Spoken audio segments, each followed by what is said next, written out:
काम करना है। चूंकि अभी इत्तला मिली है कि मेहमान जो आने वाले हैं, कर्नाटक के कुछ मेहमान हैं, वो तो जलसगाह के करीब आ चुके हैं और हैदराबाद के जो हमारे अजीज़ मेहमान हैं वो तांडूर के करीब हैं। इसीलिए गुजारिश है कि जितना जल्दी हो सके आप हजरात जलसगाह में तशरीफ़ लाएं।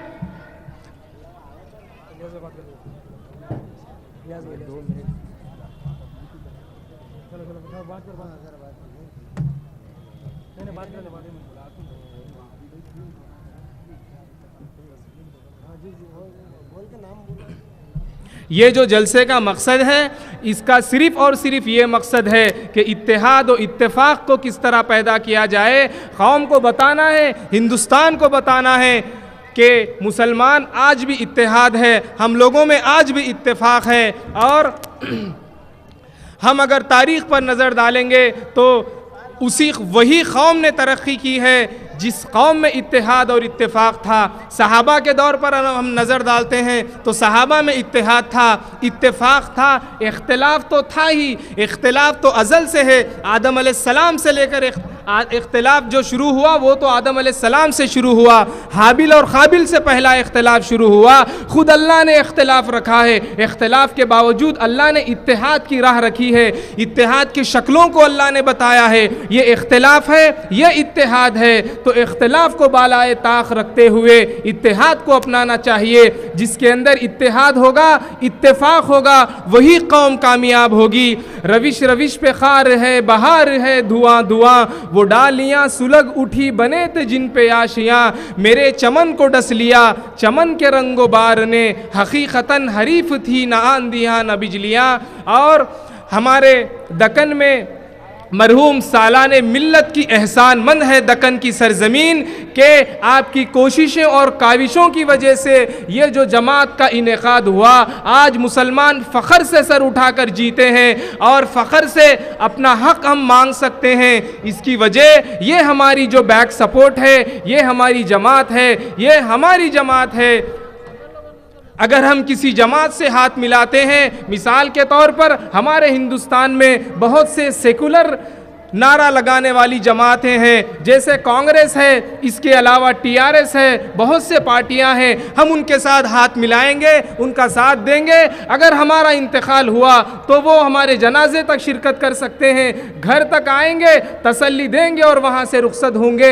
लेकिन सरजमीन हिंदुस्तान पर मजलिस इत्तेहादुल मुस्लिमीन एक ऐसी जमात है, अगर कोई एक रुकन का इंतकाल होता है, मिसाल के तौर पर मैं कह रहा हूँ, तो ये हमारी ऐसी जमात है। ये जमात पूरी जनाजे में शरीक होगी, फिर उसके बाद खबर में उतारेंगे, जन्नत में भी इंशाअल्लाह ये जमात के लोग हमारे साथ रहेंगे, क्योंकि ये हमारी जमात है। तो फैसला हमें करना है कि ऐसी जमात का साथ देना है जो दुनिया में भी साथ हो, मरने के भी बाद साथ हो। खबर में डाला जाए तो तब भी हाथ लगाएं, और खबर से यानी क़यामत में जब फैसला हो तो अल्लाह तबारक व तआला ये कहे कि ये दोनों भाई भाई हैं। अब ज़माना आया है, इत्तेहाद और इत्तेफाक का ज़माना है।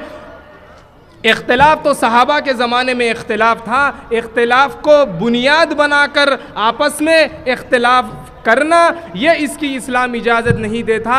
आप सहाबा के दौर पर नज़र डालें तो आपको मालूम होगा,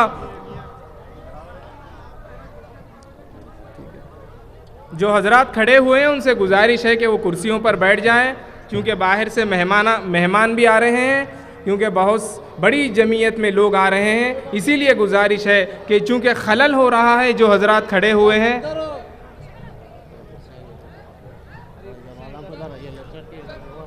ये जो बच्चे कुर्सी लेकर यहाँ आ रहे हैं उन्हें वहीं रोकें, क्योंकि ये जो इलाका है, ये जितना एरिया है, ये सिर्फ़ और सिर्फ ये प्रेस वालों के लिए मुख्तस है, उन्हीं के लिए ख़ास है। मेरी गुजारिश है कि जो कारकुनान है वहाँ पर उन बच्चों को रोकें, डाइस के ज़्यादा करीब आने न दें।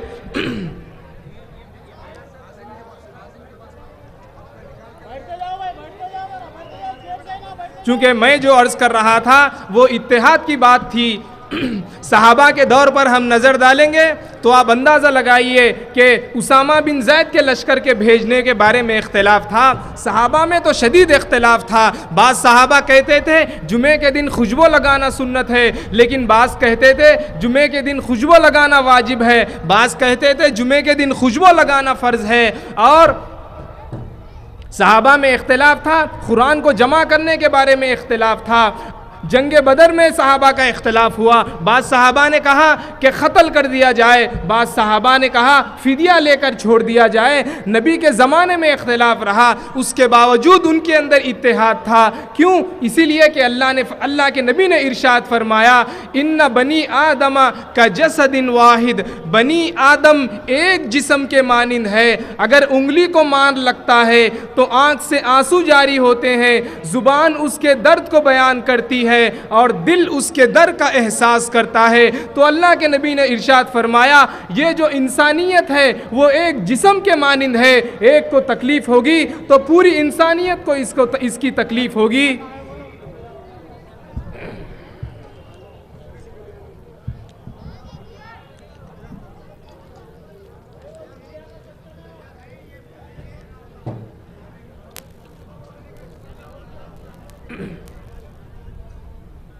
फिर एक बार मेरी गुजारिश है कि जो हजरात गेट के करीब खड़े हुए हैं उनसे गुजारिश है कि वो गाड़ियों को अंदर आने न दें, बराए मेहरबानी बाहर ही उन्हें पार्क करवा दें, वरना ऐन मौके पे फिर सबको तकलीफ होगी।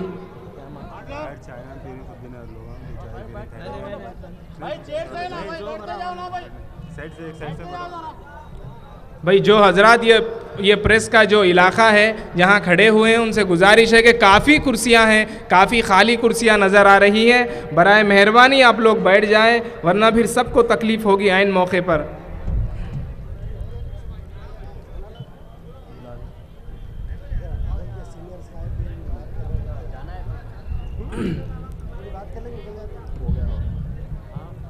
आ जाओ ख़त्म हो गए अब दिन इंतज़ार के, आ जाओ ख़त्म हो गए अब दिन इंतज़ार के, दौरे ख़ज़ां गया अब आए दिन बहार के। इंशाअल्लाह अब जो दिन आएंगे वो बहार के दिन आएंगे। अल्लामा इक़बाल ने कहा था, तेरी महफिल भी गई चाहने वाले भी गए, शब की आहें भी गई सुबह के नाले भी गए, दिल तुझे ले भी गए अपना सिला दे भी गए, आके बैठे भी न थे और निकाले भी गए। ये हमारा हाल हुआ है, जहाँ जाते हैं वहाँ से निकाला जाता है, जहाँ ठहरते हैं वहाँ से हटाया जाता है। इसकी वजह यह है कि ना हमारे अंदर इत्तेहाद बाकी रहा, ना हमारे अंदर इत्तेफाक बाकी रहा। आप तारीख़ पर नज़र डालेंगे तो आपको मालूम होगा उंदुलुस में मुसलमानों का क्या हाल हुआ। 800 साल मुसलमानों ने उंदुलुस में हुकूमत की, लेकिन जब आपस में इख्तिलाफात हुए तो अल्लाह ने तातार कौम को मुसल्लत किया। तातार कौम को अल्लाह तबारक व तआला ने मुसल्लत किया। 800 साल मुसलमानों ने हुकूमत की, कई लाख मुसलमानों को कत्ल कर दिया गया और हज़ारों के मस्जिदों को चर्चों में तब्दील कर दिया गया। उसके करीब पड़ोसी मुल्क इराक़ पर आप नज़र डालते हैं तो इराक़ में तो कई उलमा गुजरे हैं, बड़े बड़े सहाबा इराक़ से गुजरे हैं। अल्लाह के नबी ने इरशाद फरमाया था, मुझे इराक़ से इल्म की खुशबू आती है। इराक़ बहुत इल्म का गहवारा था, लेकिन जब आपस में इख्तिलाफ हुआ तो हलाकू खां को अल्लाह तबारक व तआला ने मुसल्लत किया। 1 करोड़ 6 लाख मुसलमानों का कत्ल हलाकू खां के हाथों हुआ। 1 करोड़ 6 लाख मुसलमानों का कत्ल हुआ। पूरी इंसानियत में सबसे ज़्यादा मुसलमानों का बैक वक्त जो कत्ल हुआ वो हलाकू खां के हाथों की वजह से हुआ। तारीख़ में आज भी उस कत्ल को लिखा जाता है, वो रूदात सुनाई जाती है कि मुसलमानों पर जो जुल्म हुआ, मुसलमानों पर जो तशद्दुद हुआ। और इस्लाम की तारीख़ के अल्लाह के नबी के ज़माने से सहाबा इकराम ने जो किताबें इस्लाम पर लिखी थी, फ़िक़्ह पर लिखी थी, हदीस पर लिखी थी, इतनी बड़ी लाइब्रेरी इराक़ में थी। जब तातारियों ने इराक़ पर हमला किया तो उन लोगों ने लाइब्रेरी को बर्बाद किया। इराक़ दरिया दजला से इराक़ में आने के लिए एक पुल बना हुआ था, तो इराक़ियों ने पुल को तोड़ा, मुसलमानों ने पुल को तोड़ा ताकि दुश्मन इराक़ में दाखिल न हो सके। तो उन्होंने लाइब्रेरी को तोड़ा, किताबों के ज़रिए उन्होंने पुल बनाया। उसके बाद वो पुल में दाखिल हुए, किताबों को किताबों को उन्होंने पुल बनाया, वो पुल के ज़रिए इराक़ में दाखिल हुए। तारीख़ में लिखा है वो ज़माने में जो किताबें लिखी जाती थी वो सिहाई से लिखी जाती थी, पूरे इल्म के ज़ख़ीरे को बर्बाद किया गया। तो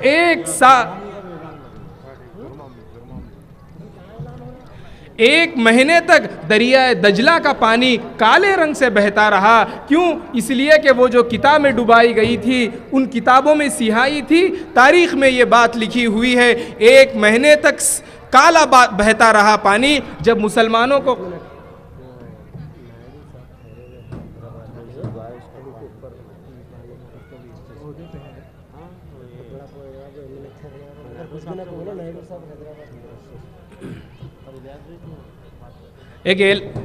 इसी के साथ साथ एक ऐलान ये है कि मैं जैसे अर्ज़ कर रहा था कि बाहर से मेहमान आ रहे हैं, उसी में एक हैदराबाद के हमारे मजलिस इत्तेहादुल मुस्लिमीन के जो ख़ास मेहमान हैं जनाब नायडू साहब से मेरी गुजारिश है कि वो डाइस पर तशरीफ़ लाएं।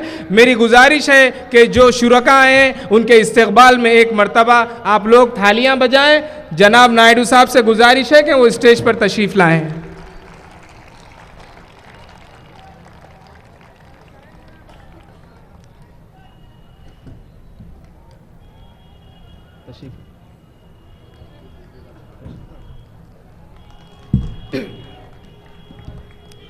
तो इराक़ का हाल ये हुआ जब मुसलमानों को कत्ल किया गया। तारीख़ में ये बात लिखी हुई है, 1 साल 1 महीने तक दरिया दजला का पानी लाल बहता रहा, क्योंकि मुसलमानों का खून इतने बड़े पैमाने पर बहाया गया था। पूरी दुनिया समझती थी कि इराक़ इस्लाम का गढ़ है, सहाबा के बड़ी बड़ी किताबें इराक़ में थी। लेकिन जब इख्तिलाफ हुआ, हमारे आपस में इख्तिलाफ हुआ, तो इतनी बड़ी हम लोगों को बर्दाश्त करना पड़ा। इतना बड़ा नुकसान मुसलमानों का हुआ। आज भी कई ऐसे मसले हैं।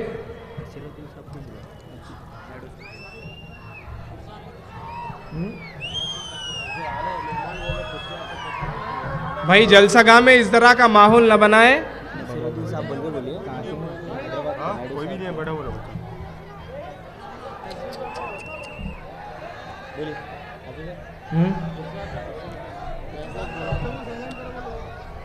आप लोग बैठ जाओ, कोई नहीं है अभी, कोई नहीं है, बैठ जाओ आप लोग।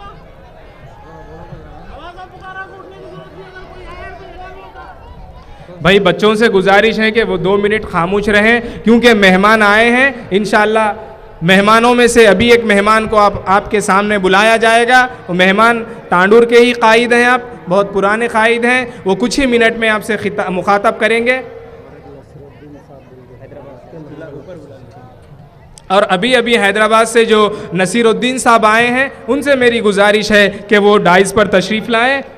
मेरी आपसे गुजारिश है कि एक मरतबा आपका इस्तकबाल करें जनाब नसीरुद्दीन साहब।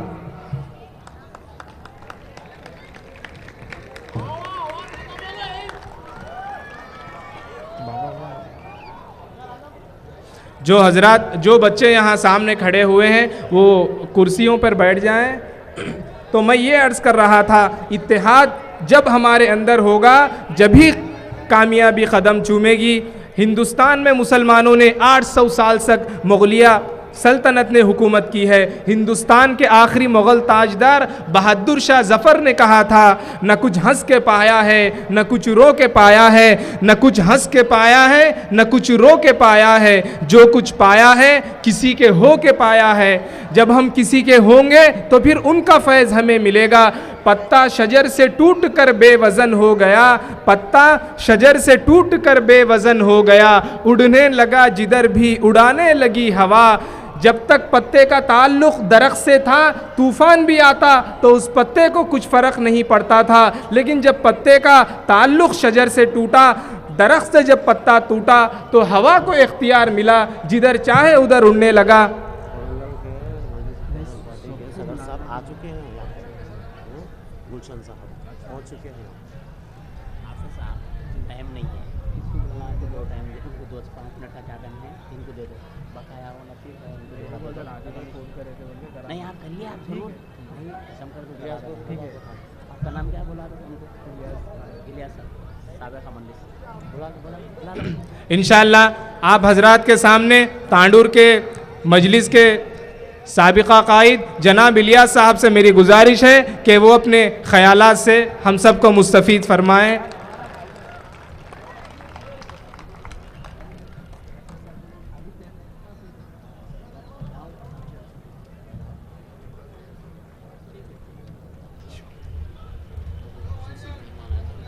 बाकी हजरत बैठ जाइए।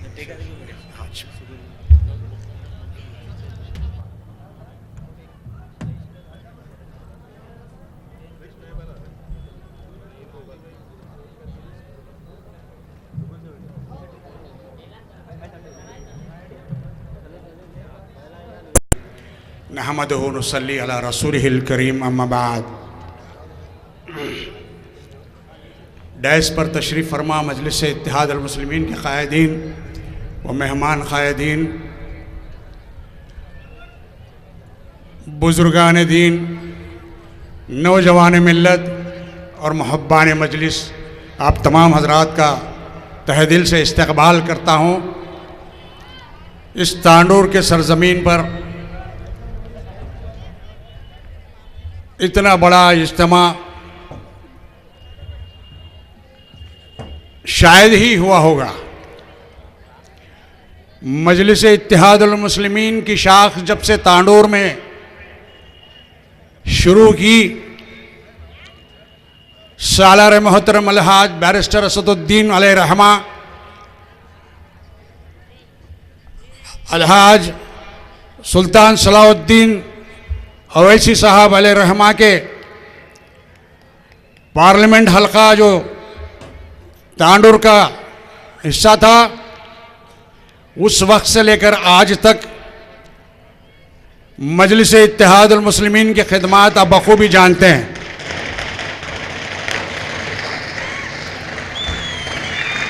तशरीफ़ रखिए।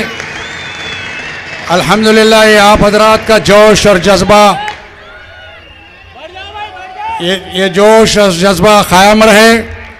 मैं बच्चों से गुजारिश करता हूं कि शोर न मचाएं।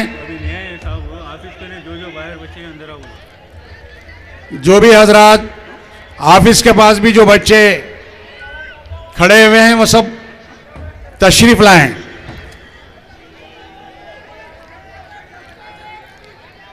इधर जो बाजू में गाड़ियां रखी हुई हैं वो गाड़ियां थोड़ा हटा लीजिए, वहां पर भी लोग आ जाएंगे। वहां पर मेरे बाएं जानिब जो मेरे लेफ्ट साइड गाड़ियां हैं खड़े हुए हैं इधर ग्राउंड में, थोड़ा सा बाजू हटा लें, वो हिस्सा भी भरने वाला है इंशाल्लाह। भाई तशरीफ रखिए, भाई तशरीफ रखिए। मेहमान तो दूर दूर से आ रहे हैं। हमारे क़ायदीन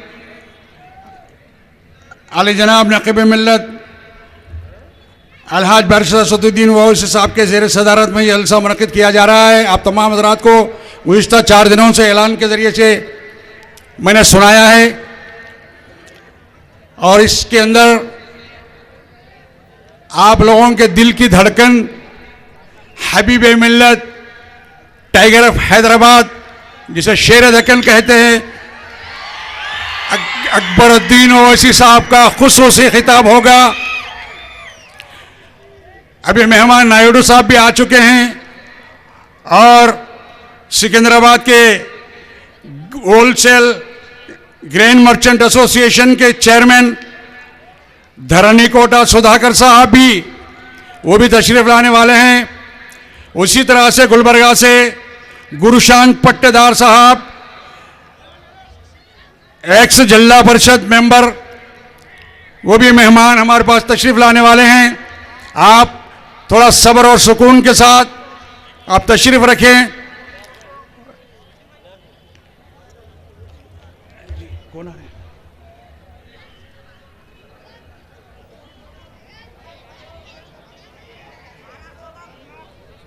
से कबल मैं आपको ऐलान कर चुका था। इसी तरह से मेहमान हजरात बहुत दूर दूर से तशरीफ ला रहे हैं, कर्नाटक रियासत से और महाराष्ट्र से भी, और आंध्र प्रदेश के मुख्तलिफ मकामात हमारे खुसूसन यहाँ तेलंगाना और कर्नाटक एरिया से भी बहुत से लोग आ रहे हैं, आंध्रा एरिया से भी आ रहे हैं। आप लोगों से थोड़ा तहम्मुल के साथ तशरीफ़ रखें। ये कायदीन को सुनने के लिए कहां कहां से लोग आते हैं, आपको मालूम है।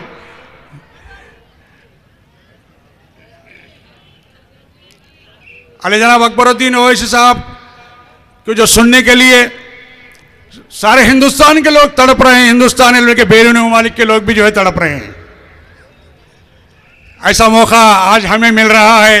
गुज़िश्ता 4 दिन से आप लोग इंतजार कर रहे थे ऐलानात में सुनते सुनते कि मैं कह रहा था कि मजलिस इत्तेहादुल मुस्लिमीन की जो शाख तांडूर के अंदर जब से आई है आज तक रफ्ता रफ्ता उभरते उभरते सालार मोहतरम का ये पार्लियामेंट एरिया का हिस्सा था। उस वक्त भी हमारे हल्के के तकरीबन 5 मंडलों के लोग सालार मोहतरम को वोट देते थे, लेकिन अब 4 मंडल ही बना दिए हैं असेंबली कॉन्स्टिट्यूंसी में। आपको मालूम होना चाहिए बंटारम भी इसी हल्के में था। आज वो बंटारम का मंडल विकाराबाद के हल्के में चले गया। मेरे भाई ये सारे के सारे जितने भी देहात के मुसलमान, ये सारे के सारे लोग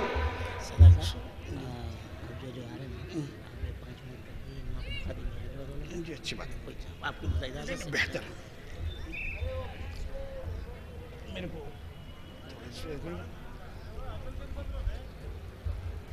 कौन करने वाला है, पहले कौन करने वाले हैं, बाद में कौन करने वाले, जरा बोल दो। इंसाफ हमारी आदत है, हक बोल हमारा शेवा है, सच्चाई हमारी फितरत है। सोचा है कफिल अब कुछ भी हो, हर हाल में अपना हक लेंगे। अब जाग उठे हैं दीवाने, दुनिया को जगा कर दम लेंगे। शहनशीन पर तशरीफ़ फरमा जुबली हिल्स के इंचार्ज अली जनाब जी।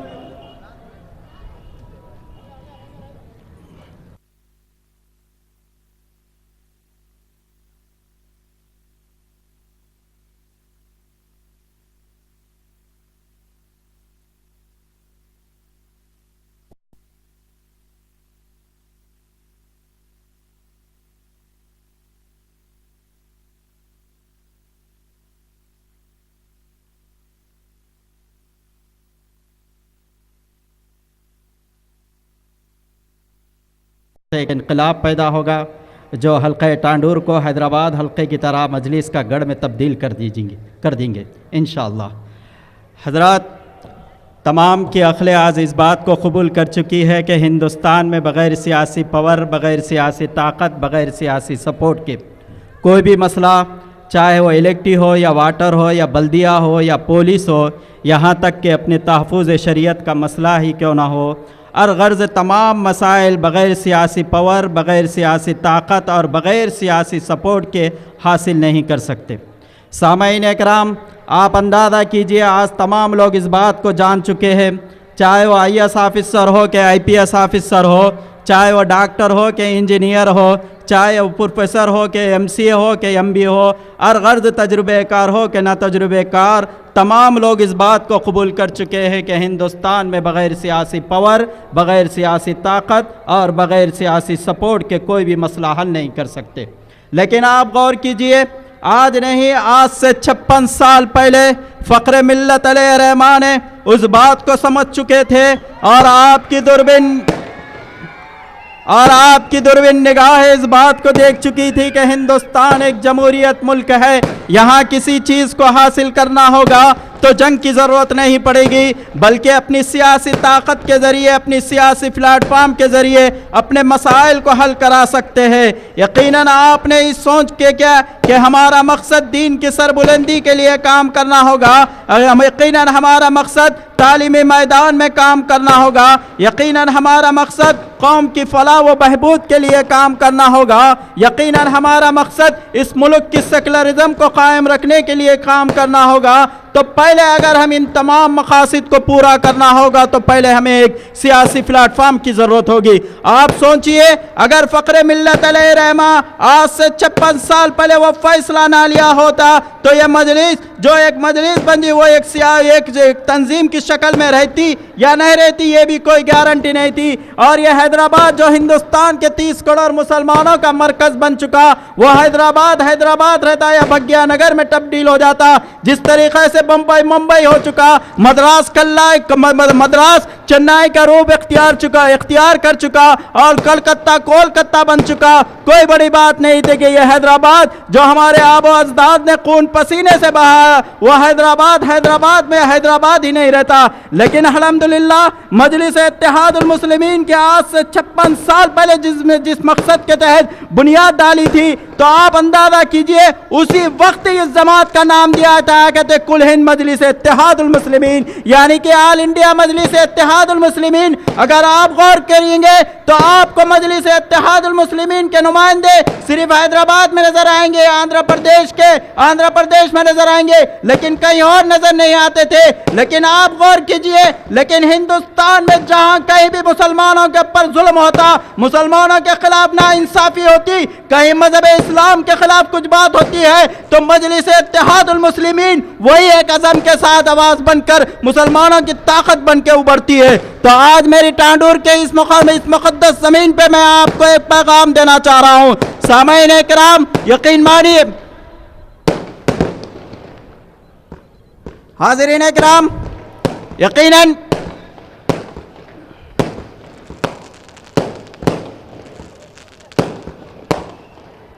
सामईन इकराम, मैं आज आप लोगों के सामने, जैसा कि हमेशा आप लोग जानते हैं और मेरे से वाकिफ है कि मेरी तकरीर मेरे हम उम्र साथियों के लिए, नौजवानों के लिए होती है, क्योंकि मैं समझता हूँ अगर नौजवान जाग गया, चाहे वो जिस कौम से भी ताल्लुक़ रखता हो या जिस मज़हब से ताल्लुक़ रखता हो या जिस मुल्क से ताल्लुक़ रखता हो, समझ लो कि उस कौम के, उस मज़हब के, उस मुल्क के पनपने के आसार ज़्यादा है अगर इन कौम के नौजवानों में, उस मज़हब के नौजवानों में शऊर पैदा होता। आज आप देखिए हमारे मज़हब पर कहीं एक्सा सिविल कोड तो कहीं पर्सनल लॉ में मुदाखलत की जाती है, कहीं फिल्मों के जरिए गलत कैरेक्टर पेश किया जाता है, विलन को सर पे टोपी दिए, हाथ में तस्बीह दिए पेश किया जाता है, सब आतंकवादियों को सलाम करते हुए, नमाज पढ़ते हुए पेश किया जाता है, इस्लामी लिबास में फहशाओं के अड्डे पे पेश किया जाता है। इतने बड़े बड़े चैलेंज और गलत तस्वीर फिल्मों के जरिए हमारे को पेश कर रही है। तो हम सब अगर इन तमाम मकासिद, इन चैलेंजों का अगर मुकाबला करना होगा तो अपने सियासी तौर पे मजबूत होना होगा।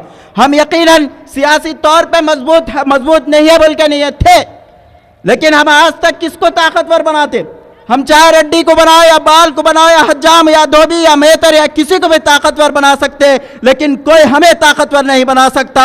आज हमें यह बनना है कि हमें अपने आप को ताकतवर बनना होगा, और अगर हमें अपने आप को ताकतवर बनने के लिए यह ज़रूरी है कि हम मजलिस इत्तेहादुल मुस्लिमीन को पहले से ज़्यादा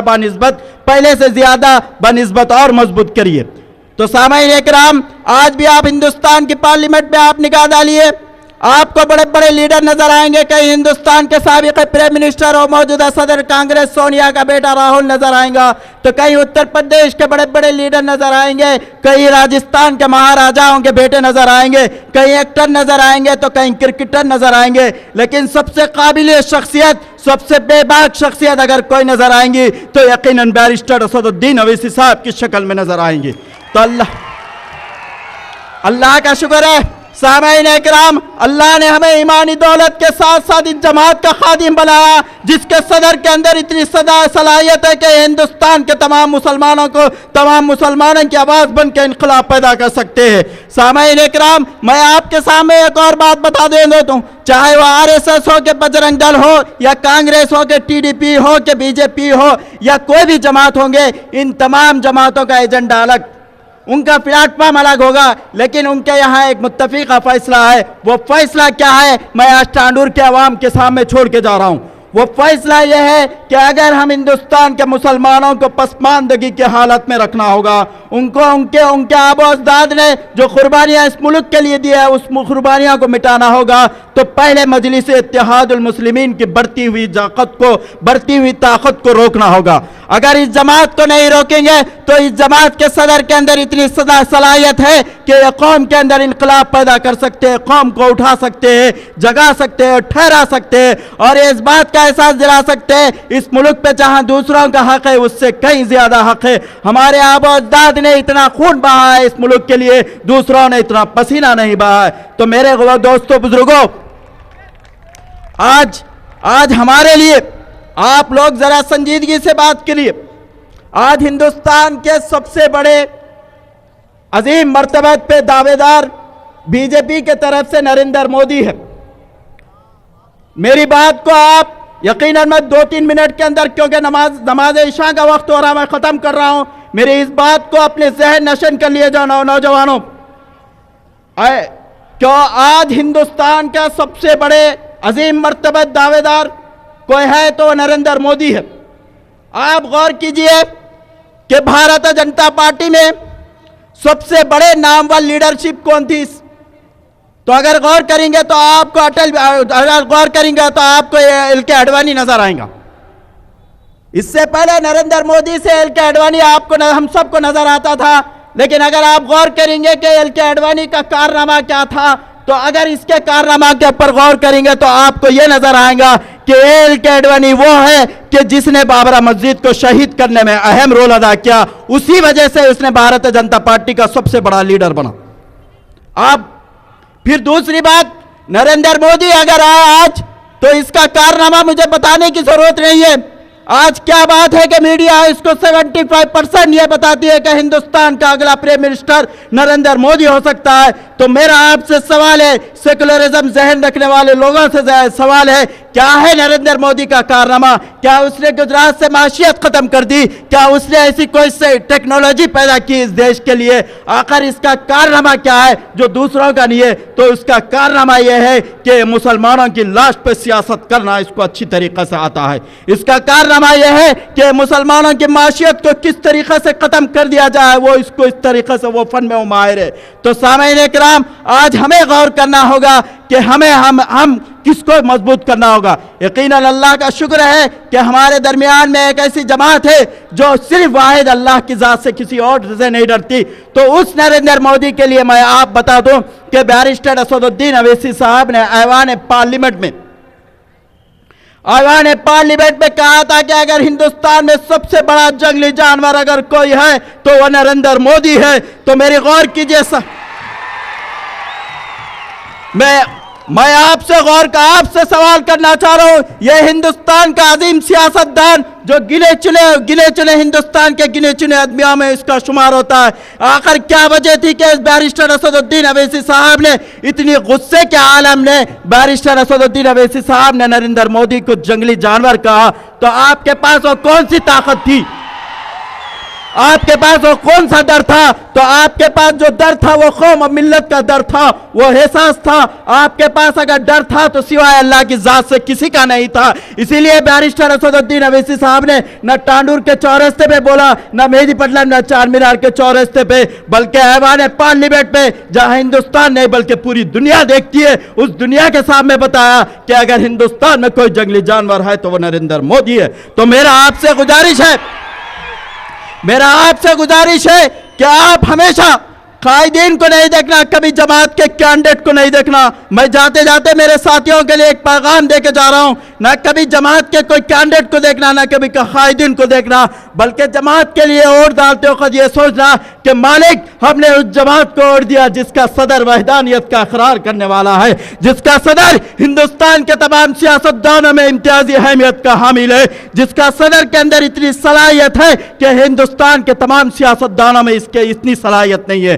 तो आज हमें खुशी है कि इस सदर के हाथ के नीचे हमें काम करने का मौका मिला है। तो मेरे आप नौजवानों से गुजारिश है, बुजुर्गों से गुजारिश है, जब कभी भी इलेक्शन आता है तो सिवाय हमारी जमात के किसी के बारे में नहीं सोचना, बस ये अहद करना है कि मालिक हमने इस जमात को वोट दिया जिसका सदर वहदानियत का इकरार करने वाला है। वाखिर दावान अल्हम्दुलिल्लाह।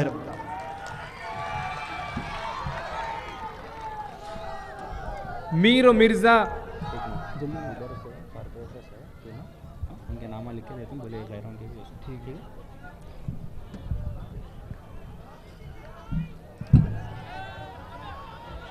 मीर मिर्ज़ा ज़ौक़ मोमिन ने जिन्हें बख्शी जिला, वो ज़ुबान अब्बास मिर्ज़ा दाग़ की रखता हूँ मैं। 8 सदियों तक पाला जिसे अवामुन्नास ने, फ़ख्र है मुझको वो ज़बान खुसरवी रखता हूँ मैं। मज़मू है गोहर फ़िक्र जवा है मेरी, कौसर में धुली तर्ज़ बयां है मेरी। दिल्ली जिसे कहते हैं वतन है मेरा, उर्दू जिसे कहते हैं ज़ुबां है मेरी। इसके बाद मेरी गुजारिश है, जो बाहर से मेहमान तशरीफ़ लाए हैं, इसके बाद बहाउद्दीन गुलशन से मेरी गुजारिश है, जो कोडंगल से तशरीफ़ लाए हैं, जो मजलिस इत्तेहादुल मुस्लिमीन के उस इलाके के ज़िम्मेदार हैं, आपसे गुजारिश है कि आप 5 मिनट में अपना इजहार ख्याल करें।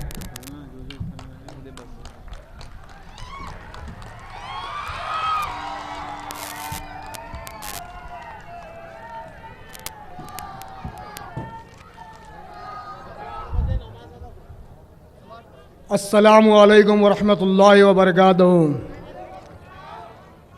जनाब नक़ीब मिल्लत जनाब अकबरुद्दीन अवैसी की खिदमत है। हुसैनी अज़्म का पैकर है जो, हुसैनी अज़्म का पैकर है जो अकबर अवैसी है। यजीदों के लिए खंजर है जो अकबर अवैसी है। ग़ुलाम फ़ातह खैबर है जो, ग़ुलाम फ़ातह खैबर है जो अकबर अवैसी है। फ़िदाए साक़िए कौसर है जो, फ़िदाए साक़िए कौसर है जो अकबर अवैसी है। मसलता है बड़े गुस्से से अपनी, मसलता है बड़े गुस्से से अपनी चश्म-नम दीदा। किरण की आँख का तारा है, किरण की आँख का कंकर है जो अकबर अवैसी है। बुजुर्गों का ये कहना है कि इस दौरे रियासत में जवानों के लिए महवर है जो अकबर अवैसी है।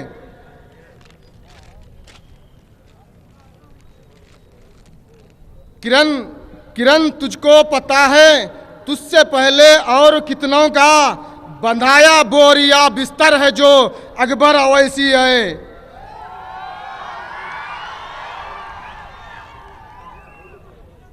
किरण तुझको पता है तुझसे पहले और कितनों का बंधाया बोरिया बिस्तर है जो अकबर अवैसी है। बदन ज़ख्मों से छलनी, बदन ज़ख्मों से छलनी एक गोली अब भी बाकी है। ये शहरे नर है, ये शहरे नर है जो अकबर अवैसी है। सियासत की फ़िज़ा में हमको उड़ना है बहुत ऊंचा, सियासत की फ़िज़ा में हमको उड़ना है बहुत ऊंचा।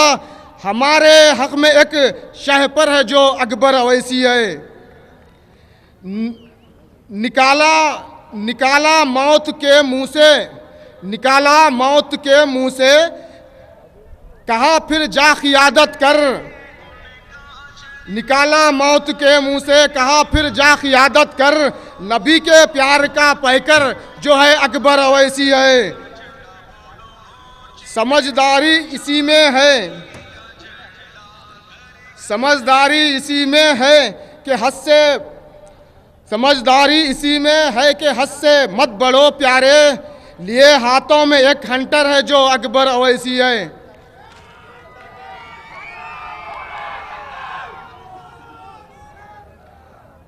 ढंडोरा पीटते हैं यूं तो अक्सर रास्तबाजी का, ढंडोरा पीटते हैं यूं तो अक्सर रास्तबाजी का। कसम अल्लाह की हक पर जो है अकबर अवैसी है।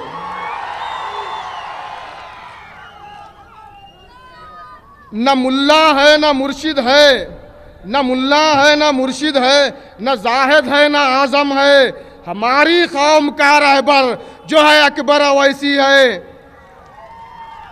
अस्सलामु अलैकुम वरहमतुल्लाहि वबरकातुहू।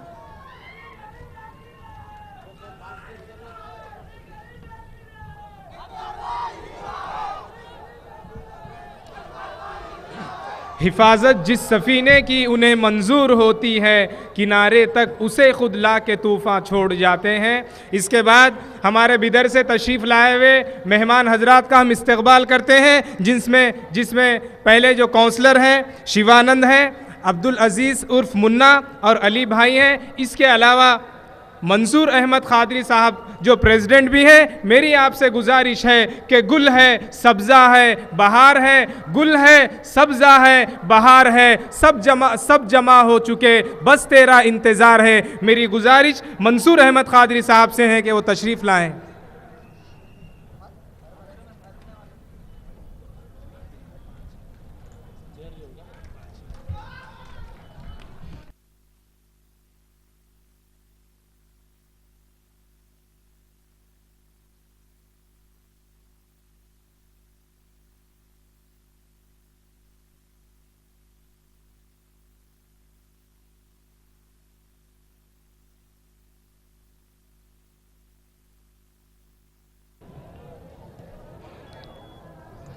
आऊज़ु बिल्लाहि मिनश्शैतानिर्रजीम बिस्मिल्लाहिर्रहमानिर्रहीम नहमदहु नुसल्ली अला रसूलिल करीम अम्मा बाद। आज के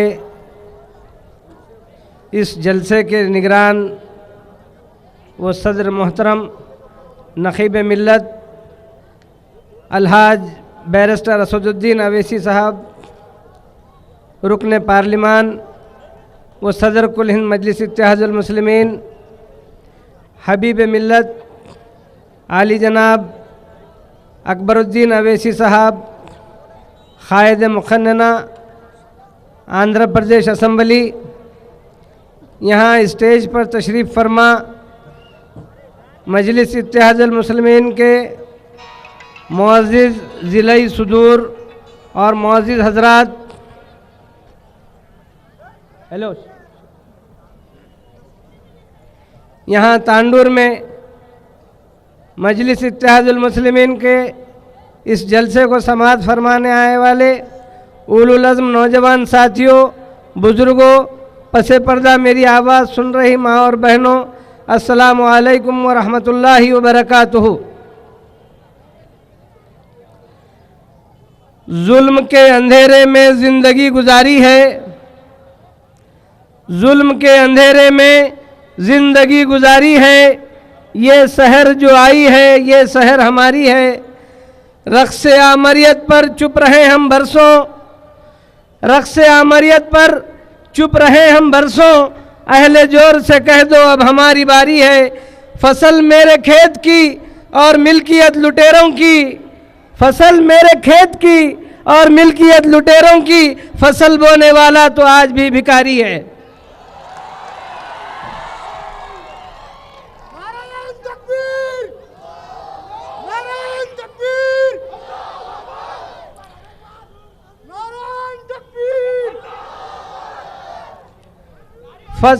फसल मेरे खेत की और मिल्कियत लुटेरों की, फसल बोने वाला तो आज भी भिखारी है। मैं आज यहाँ तांडूर के इस जलसयाम से ये कहना चाहता हूँ कि हिंदुस्तान में अगर कोई कौम सही मानों में हुब्बुल वतन है तो वो सिर्फ और सिर्फ मुसलमान हैं। सदाशिवपेट के सदर मोहम्मद रियाजुद्दीन जरा स्टेज पे आइए। मैं सदाशिवपेट के सदर रियाजुद्दीन साहब से गुजारिश करूंगा कि वो स्टेज पर आएं। ये काम मेज़बान कर लेते हैं। भाइयों, मैं अर्ज कर रहा था कि हिंदुस्तान में अगर कोई कौम हुब्बुल वतन है तो वो सिर्फ मुसलमान है, क्योंकि मुसलमानों ने हिंदुस्तान को बाई चॉइस पसंद किया है। हमारे लिए ये ऑप्शन था कि हम चाहें तो पाकिस्तान जाएं, हम चाहें तो हिंदुस्तान रहें। हमने हिंदुस्तान को पसंद किया और हमने हिंदुस्तान को अपना वतन पसंद कर कर यहाँ पर हिंदुस्तान में रहने को गवारा किया। हिंदुस्तान हमारी चॉइस है, जबकि दीगर अक़वाम के लिए दूसरी कोई चॉइस नहीं थी, वो हिंदुस्तान में ही उन्हें रहना था। हमने इसको हिंदुस्तान को अपनी चॉइस के तौर पर पसंद किया। यहाँ पर हम हुब्बुल वतन का हमें सबक सिखाने की कोई ज़रूरत नहीं है। हमारे सदर मोहतरम बैरिस्टर असदुद्दीन अवैसी ने पार्लियामेंट में ये बता दिया कि सही मानों में अगर कोई काबिल शख्स हिंदुस्तान की पार्लियामेंट में है तो 543 पार्लियामेंट्रियंस में बैरिस्टर असदुद्दीन अवैसी को ये जो संसद अवार्ड दिया गया वो 543 एमपी में बैरिस्टर असदुद्दीन अवैसी को सिर्फ इसलिए दिया गया कि वो सिर्फ पार्लियामेंट में सिर्फ मुसलमानों की नहीं बल्कि हिंदुस्तान के तकरीबन तमाम मजलूम और पसमानदा तबकात की नुमाइंदगी करते हैं और वो ऐसी बेबाकाना नुमाइंदगी करते हैं।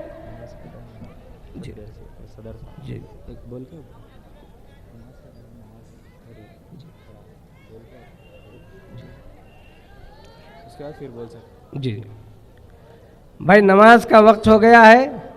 गुजारिश की जा रही है कि कुछ वक्त के लिए जो है तकरीर को रोक दिया जाए, तो इंशाअल्लाह इसका कंटिन्यूएशन फिर होगा।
ठीक ठीक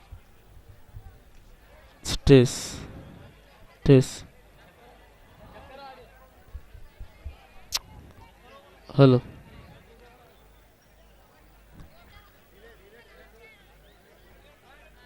हेलो ठीक test test test hello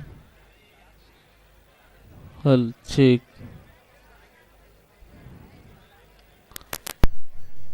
test test ठीक टेस्ट हल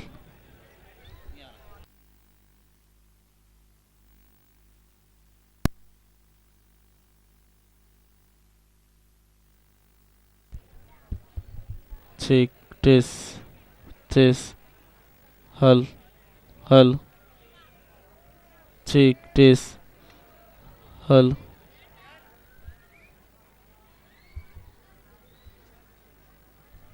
हल ठीक टेस्ट टेस्ट हल हल ठीक टेस्ट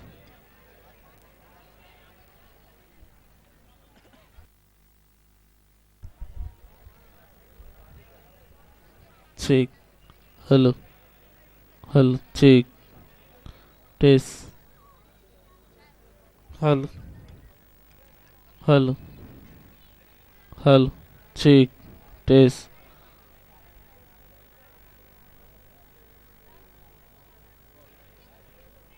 हेलो हेलो हेलो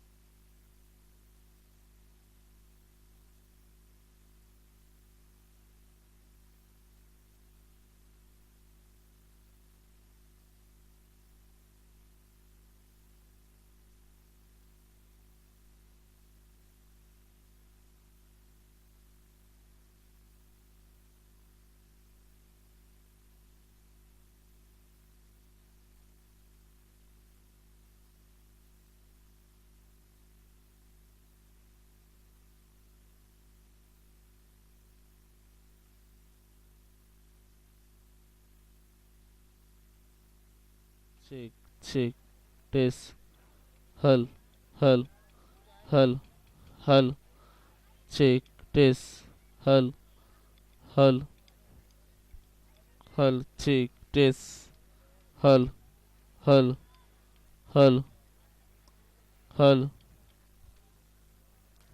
हल ठीक टेस्ट हल हल हल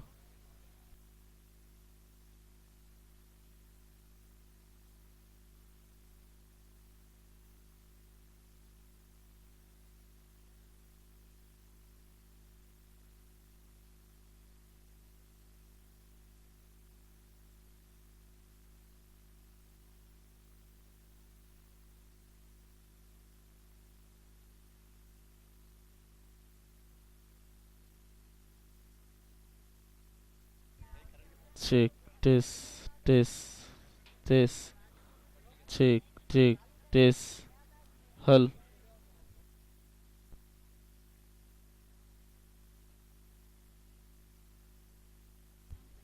ठीक ठीक ठीक टेस्ट टेस्ट टेस्ट टेस्ट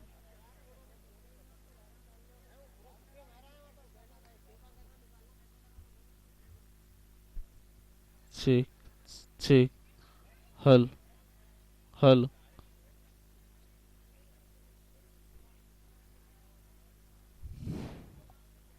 हल ठीक टेस्ट हल हल हल हल हल हल हल ठीक टेस्ट हल हल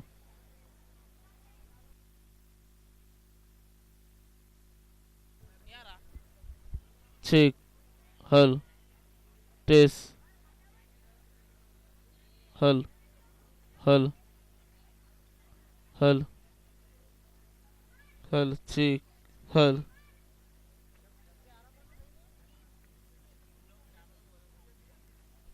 हल चीक टेस टेस हल हल चीक टेस हल हल चीक हल हल हल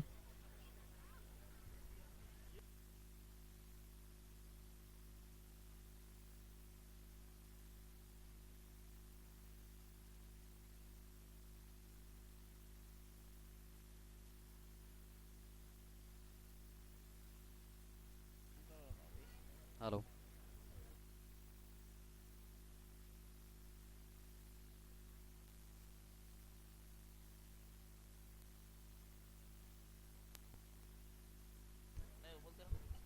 hello hello hello hello hello hello hello hello hello hello hello hello hello hello आ रही समीउल्लाह खान हेलो लाइन पे जा रही है लाइन पे जा रही hello hello hello hello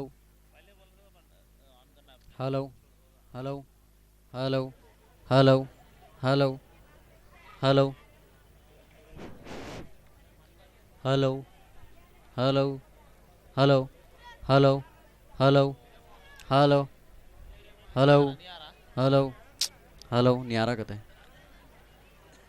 hello hello hello hello आपको नहीं अपन बता था hello hello hello hello hello hello hello hello अच्छा भाई ये पिन लगा के छोटी पिन लगा के यहाँ पर लगा तो हाँ hello hello hello hello hello hello hello hello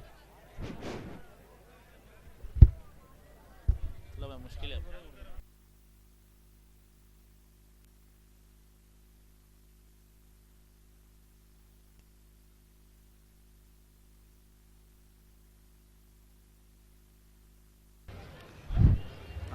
अस्सलाम वालेकुम।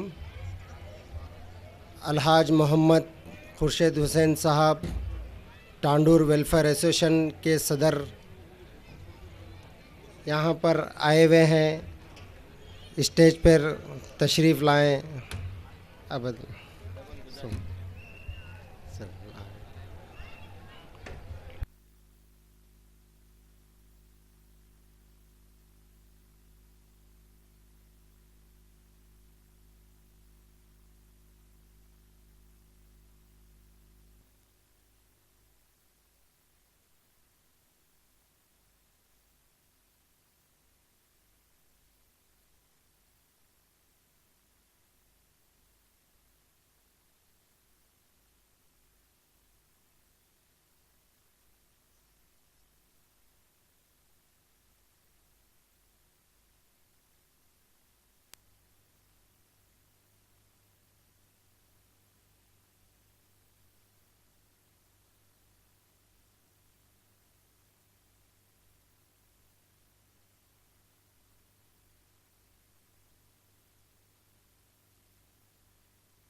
बैठे हैं उनसे गुजारिश है कि कुर्सियों की जगह पर बैठें आप, क्योंकि ये जो सामने का इलाका है ये नीचे बैठने के लिए बनाया गया है।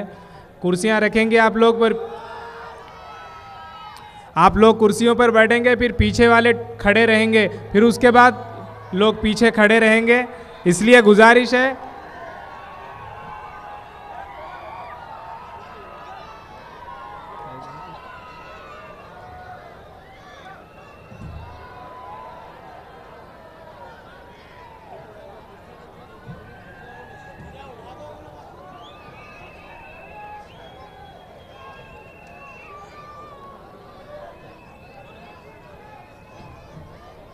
जो यहाँ के मुकामी वॉलंटियर्स और जो कारकुनान हैं उनसे गुजारिश है कि वो कुर्सियों को लेकर वहाँ पर रखें जहाँ से कुर्सियाँ लाई गई हैं।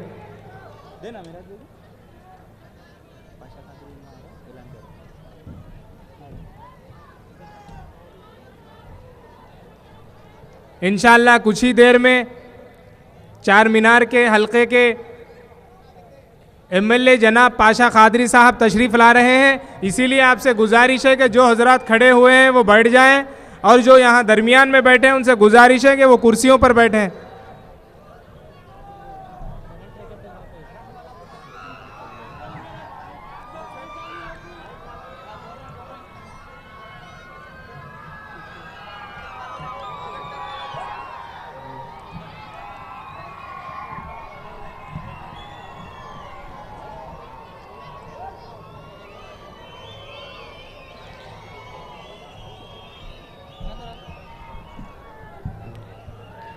बिस्मिल्लाहिर्रहमानिर्रहीम। भाई आपको पीछे कुछ नज़र नहीं आएगा, जो भी कायदीन आएंगे इधर सामने से आएंगे। आप तमाम लोग इस तरफ मुतवज्जे हो जाएं और जैसे कि ऐलान किया गया, जहाँ पर फर्श किया गया है वहाँ पर कुर्सियाँ इस्तेमाल ना करें। शतरंजियाँ बिछाई गई हैं नीचे बैठने के लिए। लाख तूफान उठे हमको मिटाने के लिए,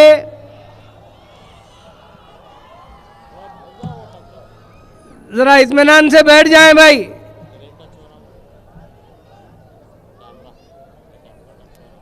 देखिए कायदीन इधर सामने से आएंगे, आप लोग इधर मुतवज्जे रहें। लाख तूफान उठे हमको मिटाने के लिए, बस एक अल्लाह ही काफ़ी है ज़माने के लिए। लाख तूफान उठे हमको मिटाने के लिए, बस एक अल्लाह ही काफ़ी है बचाने के लिए। गर मिले खायद मिल्लत मिसले असद अवैसी, गर मिले खायद मिल्लत मिसले अकबर अवैसी, एक दीवाना ही काफ़ी है ज़माने के लिए।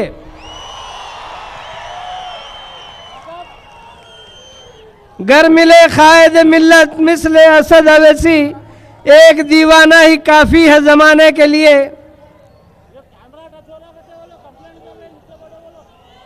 मोहतरम हजरात, मजलिस इत्तेहादुल मुस्लिमीन महज एक सियासी जमात नहीं, बल्कि ये हिंदुस्तान के 25 करोड़ मुसलमानों की आवाज़ है। आप और हम देखते हैं कि हर छोटे मोटे तबके की, हर छोटे मोटे ज़ात वालों की अपनी अपनी जमात है और वो लोग अपनी जमात को टूट कर चाहते हैं। लेकिन मुसलमान जो हिंदुस्तान की सबसे बड़ी अक़लियत है, अक़लियत तो सिर्फ एक नाम दिया गया है। अगर सब ज़ातों को अलग अलग हिस्सों में बांट कर देखा जाए तो हिंदुस्तान की सबसे बड़ी ज़ात मुसलमान ही है। लेकिन 25 करोड़ मुसलमानों की बदनसीबी ये है कि वो एक प्लेटफॉर्म के ऊपर जमा नहीं है।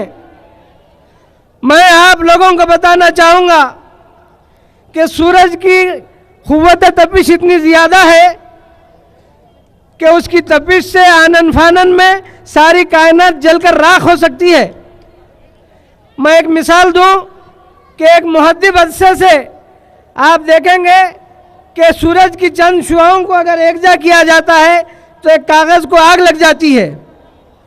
सिर्फ चंद शुआओं को एक जगह करने से आग लग जाती है। अगर पूरी शुआएं अगर एक जगह हो जाती हैं तो क्या कुछ नहीं होता। मैं यही मिसाल मुसलमानों के मुताल्लिक़ कहना चाहता हूँ। आप और हम देखते हैं कि हैदराबाद में मुसलमानों ने मुत्तहिदा मुजाहिरा जब किया तो वहाँ पर 7 MLA, 2 MLC, 1 MP चुनकर आए और एक ताकत बनकर मजलिस इत्तेहादुल मुस्लिमीन पूरे आंध्र प्रदेश के मुसलमानों की मुदाफ़त कर रही है। बल्कि हमारे सदर मोहतरम बैरिस्टर असदुद्दीन अवैसी पार्लियामेंट में सारे हिंदुस्तान के मुसलमानों की नुमाइंदगी करते हैं। तो मैं आज के इस जलसे से यही पैगाम देना चाहता हूँ कि मजलिस के बैनर तले आ जाएं, मजलिस इत्तेहादुल मुस्लिमीन के साथ अपनी वाबस्तगियों को जोड़ लें। नारे तकबीर, नारे तकबीर, नारे रिसालत। बैरिस्टर असदुद्दीन अवैसी, बैरिस्टर असदुद्दीन अवैसी, अकबरुद्दीन अवैसी, मजलिस इत्तेहादुल मुस्लिमीन, मजलिस इत्तेहादुल मुस्लिमीन।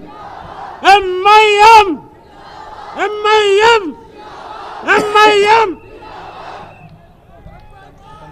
जी, हमारे चार मीनार के MLA जनाब अहमद पाशा खाजी साहब स्टेज पर तशरीफ़ ला चुके हैं और एक और MLA मौज़म खान साहब भी स्टेज पर तशरीफ़ ला चुके हैं। मैं यहाँ के मुकामी कायदीन से गुजारिश करूँगा कि वो माइक संभालें। MIM, MIM। भाई एक ऐलान ये है कि यहाँ पर जो प्रेस के करीब जो हजरात खड़े हुए हैं, ये कैमरा फिराने के लिए मुश्किल हो रही है। आपसे गुजारिश है कि बाजू हट जाएं, जो हजरात खड़े हुए हैं और बैठ जाएं। और दूसरा ऐलान ये है कि करंट के इलेक्ट्रिक के कुछ वायर्स हैं, बराए मेहरबानी आप उसके दूर ही रहें।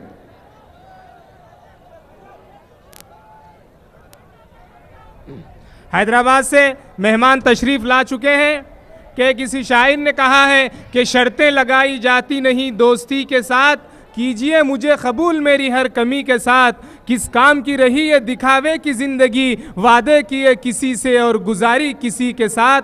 वो लाल व लब के तज़किरे, वो जुल्फ़ रुख के जमजमे, वो कारोबार आरज़ू व वलवले, वो हम हमें दिलो नज़र की जान था वो दौर जो गुज़र गया। न अब किसी से दिल लगे न अब कहीं नज़र जमे, अब अगर दिल लगेगा तो जनाब अकबरुद्दीन अवैसी से लगेगा, अगर नज़र जमेगी तो MIM के झंडे पर जमेगी। इसके बाद जो हमारे मेहमान तशरीफ़ लाए हैं आप हजरात से मुखातब फरमाएंगे।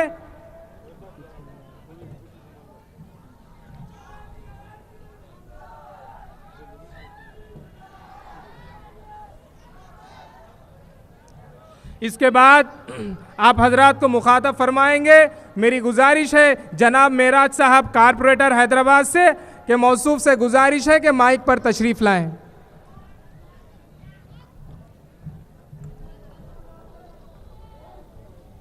औज़ुबिल्लाहि मिनश्शैतानिर्रजीम, बिस्मिल्लाहिर्रहमानिर्रहीम।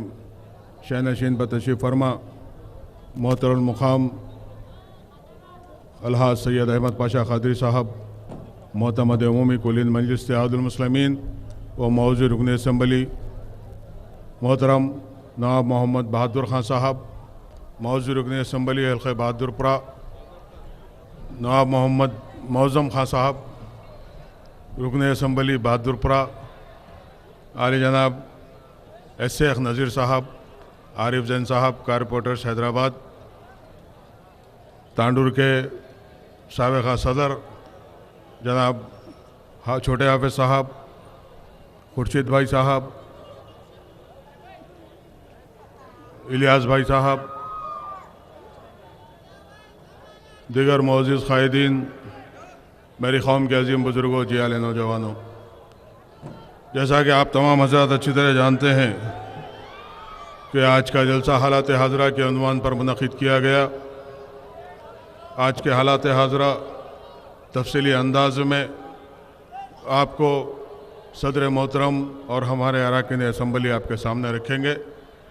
मैं आपके सामने चंद बातें रखकर हट जाऊँ। मजलिस इत्तेहादुल मुस्लिमीन का ये वर्कर आपके लिए नया नहीं है। एक अरसे दराज से मैं आपके दरमियान में हूँ और अरसे दराज से आपके सामने आते रहा हूँ। मजलिस इत्तेहादुल मुस्लिमीन की तरफ से जब सालार मोहतरम ने यहाँ पर MP की हैसियत से आए तो सालार मोहतरम ने अपने बजट से कई काम करवाए। बैरिस्टर असदुद्दीन अवैसी साहब फिर आपके रुकने पार्लियामेंट मुंतखब हुए तो उन्होंने करीब 1 करोड़ के यहाँ पर रोड्स बनवाए। ये सामने आपको कॉलेज के सीधे जानिब जो बिल्डिंग नज़र आ रही है वो भी बैरिस्टर अवैसी साहब के फंड से हुई। और उसके साथ ही साथ अकबरुद्दीन अवैसी साहब ने अपने जेब के पैसे से तकरीबन 2 लारी जिम का सामान आपके पास भेजा। आज नहीं मालूम कहाँ है वो। 5 सीविंग सेंटर्स जिसमें सीविंग मशीन और एक एम्ब्रॉयडरी मशीन भी था, आज न जाने कहाँ चला गया। सालार मोहतरम ने अपने फंड से एक ऐसा मशीन जिस पे एक ही वक्त में 4 बच्चे एक्सरसाइज कर सकते, वो 11 मशीन यहाँ पर दिए। खान कॉलोनी में, पुराने तांडुर में, शाहीपुर में, इंदिरा नगर में और तरकारी बाज़ार में कई जगहों पर वो मशीनें तकसीम की गई, फिटिंग किए गए, लेकिन आज नहीं मालूम कहाँ है वो। मेरे कहने का मतलब ये है कि मजलिस इत्तेहादुल मुस्लिमीन ने जहाँ पर इन तमाम तरक्याती कामों को और हमारे नौजवानों को आगे बढ़ाने के लिए कुछ ना कुछ करते रहे, वहीं पर जब जब तांडूर में किसी भी किस्म का कोई भी वाक़या हुआ तो यहाँ पर मौजूद रहे। पुराने तांडूर में फसाद हुआ, यहाँ पर मौजूद रहे। जब इंडिया और पाकिस्तान का 2020 मैच हुआ, जीत के नशे में यह फ़िरका परस्त जुटपल्ली के अंदर एक मस्जिद को शहीद किए, वक़ाराबाद में नुकसान पहुँचाया गया, तो वही बैरिस्टर असदुद्दीन अवैसी साहब ने वहाँ पर हम लोगों को भेजा और अपने यही अहमद पाशा कादरी साहब वहाँ पर आकर फिर दोबारा वो मस्जिद को तामीर करवाए। यही नहीं, जब यहाँ थिएटर के अंदर हमारी मुक़द्दस किताब कुरान मजीद के वर्क़ों को फाड़ कर उड़ाया गया, तो जब बैरिस्टर साहब को उसको इत्तला मिली, रात के 2 बजे मुमताज़ अहमद खान साहब और हम लोग यहाँ पर मौजूद रहे।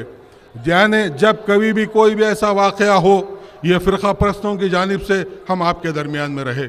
जबकि हमारा मुल्क ये कहता है, हमारे मुल्क का दस्तूर ये है कि यहाँ के रहने वाले तमाम मज़ाहिब के मानने वालों की मुक़द्दस किताबें महफूज रहेंगी, यहाँ के रहने वाले तमाम मज़ाहिब के मानने वालों की अपनी शनाख्त महफूज रहेगी, यहाँ के रहने वाले तमाम मज़ाहिब के मानने वालों की इबादत गाहें महफूज रहेंगी, यहाँ के रहने वाले तमाम मज़ाहिब के मानने वालों की अपनी आबादियाँ महफूज रहेंगी। मैं आपसे पूछना चाहता हूँ, मुझे बतलाइए, क्या यहाँ पर ख़ास तौर पर हमारे लोगों के ऊपर हमारी इबादत गाहों को निशाना बनाया जाता है, हमारी आबादियों को खाक की ढेर में तब्दील करने की कोशिश की जाती है, पुलिस के जुल्म हमारे ही नौजवानों के ऊपर होते हैं? ये क्या वजह है? सिर्फ यही फ़िरका परस्ती है।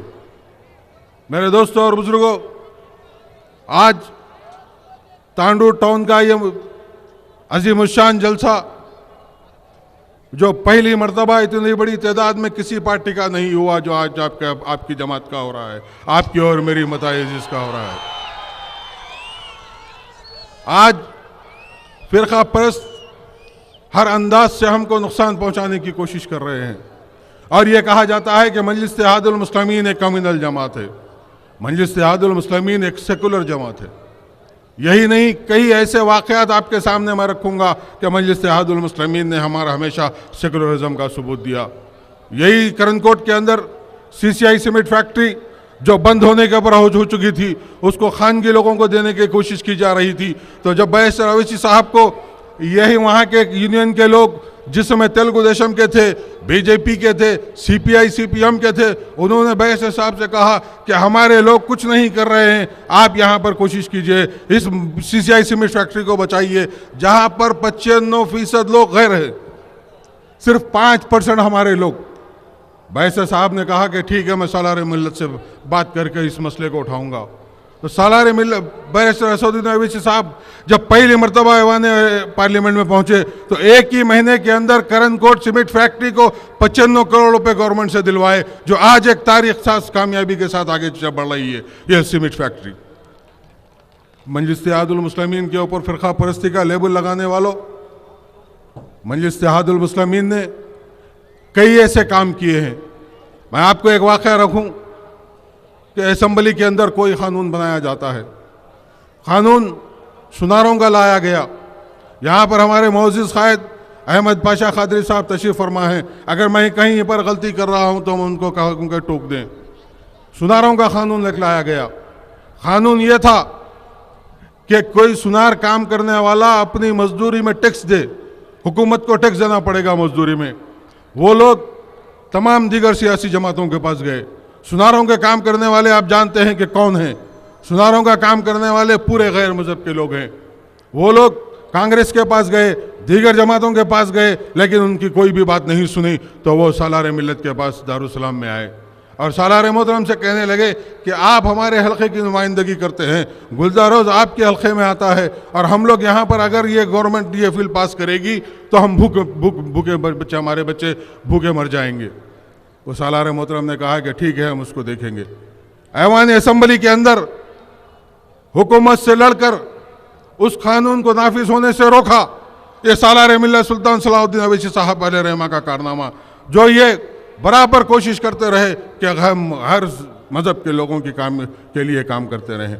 वो कानून नाफिज नहीं हुआ तो जब सुनार आकर दारुसलाम में सालार मोहतरम की गुलपोशी करते हुए कहते हैं कि सालार मिल्लत आज तक हम मजलिस-ए-इत्तेहादुल मुस्लिमीन को सिर्फ मुसलमानों की जमात या मुसलमानों के काम करने वाले या मुसलमानों की बात करने वाले हैं समझते थे, लेकिन आज ये हमको मालूम हो चुका कि मजलिस-ए-इत्तेहादुल मुस्लिमीन तमाम लोगों को साथ लेकर चलती है। यकीनन मजलिस-ए-इत्तेहादुल मुस्लिमीन मुसलमानों की वाहिद नुमाइंदा जमात है, हिंदुस्तान के सारे हिंदुस्तान के मुसलमानों की नुमाइंदा जमात है।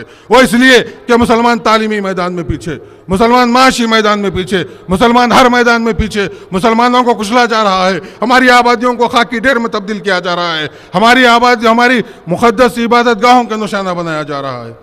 इसलिए मजलिस-ए-इत्तेहादुल मुस्लिमीन पहले मुसलमानों की बात करती है, लेकिन जब जब ज़रूरत पड़ती है दीगर मज़ाहिब के लोगों के मानने वालों के भी काम किए जाते हैं। मजलिस-ए-इत्तेहादुल मुस्लिमीन, जब मैंने कहा कि मसाजिद की हिफाजत करती है, तो मैं आपके सामने एक वाक़या रखूं।